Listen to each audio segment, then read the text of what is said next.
Bismillahirrahmanirrahim. Assalamualaikum warahmatullahi wabarakatuh. Yang terhormat Ibu Dr. Teti Sugiyarti, SP, MSI, selaku dosen pengampu mata kuliah Dinamika Sosial dan Kearifan Lokal dalam Pengelolaan Sumber Daya Alam. Yang kami hormati rekan-rekan Magister PSDA Fakultas Pertanian Universitas Trunojoyo Madura. Pada kesempatan pagi hari ini, saya mencoba menyampaikan tugas mata kuliah Dinamika Sosial dan Kearifan Lokal dalam Pengelolaan Sumber Daya Alam, yaitu mengenai perubahan perilaku individu dalam suatu organisasi atau masyarakat. Manusia merupakan makhluk perilaku, di mana setiap aspek kehidupan mereka selalu bersinggungan dengan hal tersebut. Tanpa sadar, manusia tidak hanya melakukan komunikasi secara verbal saja, namun ada banyak gerak-gerik kecil atau gestur, ekspresi wajah, dan perubahan sikap tubuh yang membentuk perilaku mereka. Perilaku merupakan respon atau reaksi seseorang dari stimulus atau rangsangan dari luar. Seseorang akan melakukan perilaku tertentu tergantung dari stimulus yang ia terima. Tidak berbeda dalam sebuah perusahaan atau instansi. Perilaku individu dalam organisasi sangat dipengaruhi oleh lingkungan kerjanya, hingga membentuk sebuah pola perilaku organisasi. Gibson tahun 1996 menyatakan perilaku individu adalah segala sesuatu yang dilakukan oleh seseorang seperti berbicara, berjalan, berpikir atau tindakan dari suatu sikap.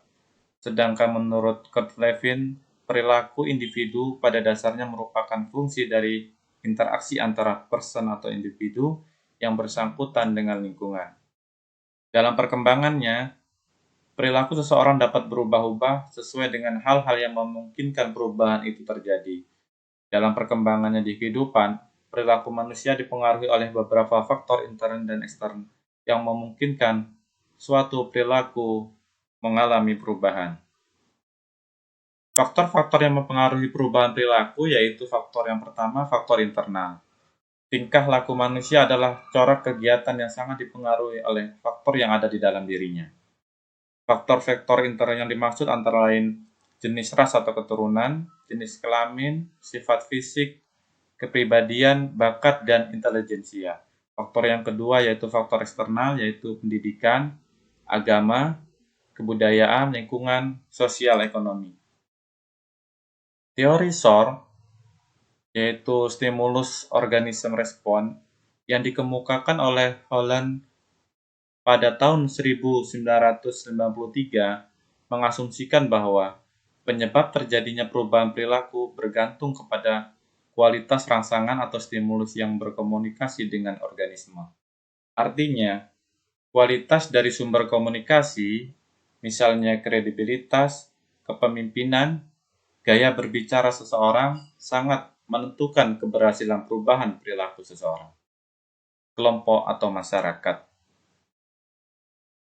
Hoshland tahun 1953 mengatakan bahwa proses perubahan perilaku pada hakikatnya sama dengan proses belajar. Berikut proses belajar yang dilakukan oleh individu.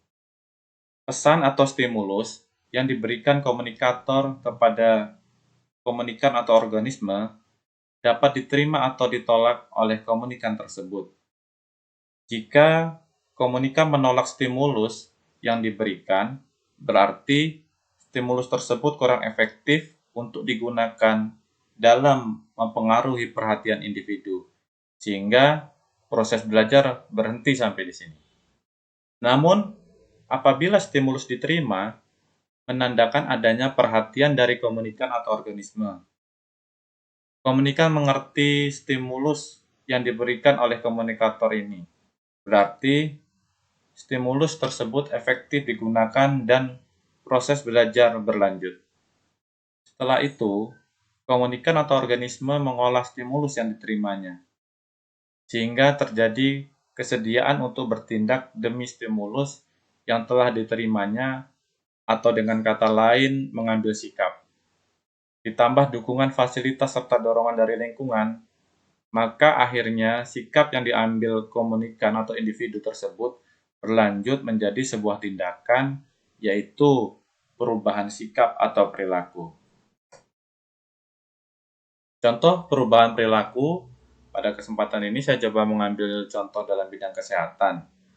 Merubah perilaku masyarakat yang tinggal di pinggiran sungai agar tidak membuang sampah ke sungai. Karena selain merusak lingkungan, air sungai juga digunakan untuk mencuci, MCK, dan semacamnya oleh masyarakat di hilir sungai.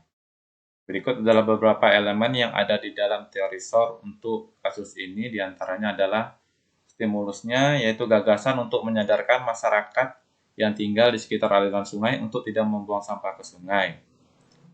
Dan organismenya, yaitu masyarakat yang tinggal di pinggir sungai. Respon berupa efek yang diharapkan terjadi, yaitu masyarakat merubah kebiasaan mereka mencemari lingkungan. Selain beberapa elemen yang ada di teori SOR, terdapat pula berbagai proses tahapan yang diadaptasi dari teori SOR tersebut. Di antaranya tahap pertama, komunikator mencari cara pemberian stimulus yang tepat agar mendapatkan perhatian dari komunikan. Yang kedua, setelah mendapatkan perhatian, selanjutnya komunikator berusaha bagaimana caranya agar komunikan mendapatkan pengertian bahwa membuang sampah ke sungai itu tidak baik. Selanjutnya, komunikan mengolah gagasan yang diterimanya dari komunikator. Di sini, komunikan menentukan sikap apa yang dipilihnya. Tahap terakhir, masyarakat mulai mengubah perilakunya dengan tidak lagi membuang sampah di sungai dan lebih mencintai lingkungan. Demikian yang dapat saya sampaikan pada kesempatan kali ini. Sebelumnya saya mohon maaf dan saya ucapkan banyak terima kasih. Saya akhiri. Wassalamualaikum warahmatullahi wabarakatuh.